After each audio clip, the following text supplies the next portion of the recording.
In Iraq, they have the ability EMO to do a controlled free float. People ask me, why doesn't Iraqi dinar free float? Because it could be very, very risky. They could benefit from it. They might go in the right direction. People might think they have something to offer, worth investing into, that they have a bright, strong future. Which I think Iraq does, and I think they could benefit from being on the Forex, but they have to have the restrictions removed off their currency. Iraqi dinar is on the local one, Forex. They're not on the big Forex. We were warned that we would see rough things before it happened, and we are. I firmly believe we are much closer than it appears. They could just pull the trigger at any time. And if you are not a dinarguru.com alert list yet, now is a great time to do it. It's free as always and only takes a sec. If you invested in the dinar and spend time on the site, you don't want to miss something very important because you're not on the list.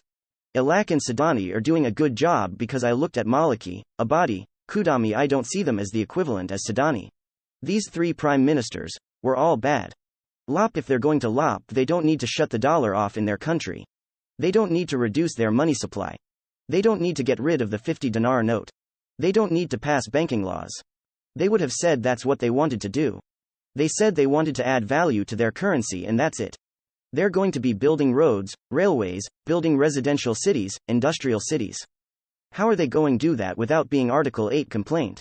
CBI governor is saying the reason why there's no funding for the budget instructions is not due to the exchange rate. He's saying it's internal. Frank. Actually, it's due to the relationship between the dinar and the American dollar. That's the exchange rate that they're talking about. Notice they have to clean the floor of the CBI from all terrorism, and that's why they're also doing this. The monetary reform plan is moving forward very nicely. What we got in report today was all the rates are extremely good. And we know that the dinar came back up on the Forex yesterday and came back up on the streets for trading on Forex and on the bank screen today. The rates are very good.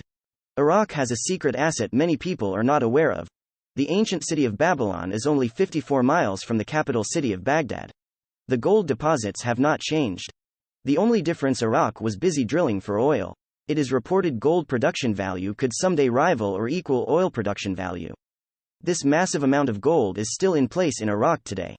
The eastern Baghdad region, the western desert, and the Kurdistan area have all been discovered to have enormous gold deposits. Mining operations are currently underway. There's still problems with the exchange rate. Right now, the solution they've come up with is increasing the interest rates for customers if they deposit their money and leave it there, in a bank. 7.5% is a pretty good size interest rate if you're going to leave your money in a deposit at your bank. In the past, we used to have stuff like that, but we don't anymore, unfortunately.